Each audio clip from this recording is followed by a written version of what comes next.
కడప జిల్లాలో ఘోర రోడ్డు ప్రమాదం చోటు చేసుకుంది. లారీ కారు ఢీకొన్న ఘటనలో నలుగురు మృతి చెందారు. మరో ముగ్గురికి తీవ్ర గాయాలయ్యాయి. సీకేదిన్నె మండలం గువ్వల చెరువు ఘాట్ వద్ద ప్రమాదం జరిగింది. గువ్వల చెరువు ఘాట్ మలుపు దగ్గర కారుపైకి లారీ దూసుకెళ్లింది. కారులోని నలుగురు స్పాట్లో చనిపోయారు. రాయచోటు నుంచి కడపకు కారులో వెళ్తుండగా ప్రమాదం చోటు చేసుకుంది. మృతులు శ్రీకాంత్, శిరీష, హర్షిని, రిషిగా గుర్తించారు.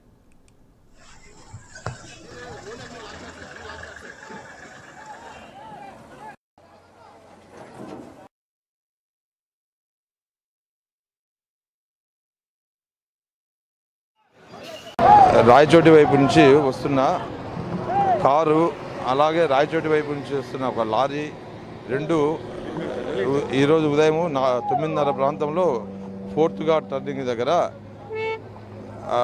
లారీ కారును ఓవర్టేక్ చేయబోయి ఇక్కడ కుట్టడం వలన కారు మీద లారీ మరియు లారీలో ఉన్న బస్తాలు పడిపోయింది. ఇక్కడ స్పాట్లోనే 2 చనిపోయినారు. మిగతా వాళ్ళను తీవ్రంగా శ్రమించి బయటికి వెలికి తీసినాము. తర్వాత తీవ్రంగా గాయపడిన వాళ్ళను హాస్పిటల్కి తరలించినాము. పూర్తి వివరాలు తెలియాల్సి ఉంది. ఇక్కడికిక్కడే 2 చనిపోయినారు. ఇంకా పరిస్థితి ఇంకా కొంతమంది ఆందోళనకరంగా ఉంది. వాళ్ళని హాస్పిటల్కి షిఫ్ట్ చేసినాము. బ్రేక్ ఫెయిల్ లేదు, టర్నింగ్ దగ్గర కంట్రోల్ చేసుకోలేక కొట్టిండొచ్చు అనుకుంటున్నాము. విచారణలో తెలుస్తుంది పూర్తి వివరాలు.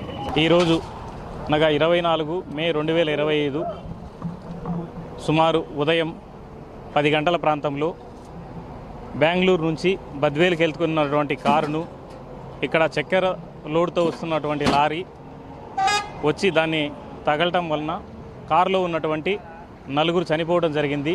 శ్రీకాంత్, శిరీష, హర్షిని, రిషికేశ్ రెడ్డి అనే 4 చనిపోవడం జరిగింది. అలానే ముగ్గురికి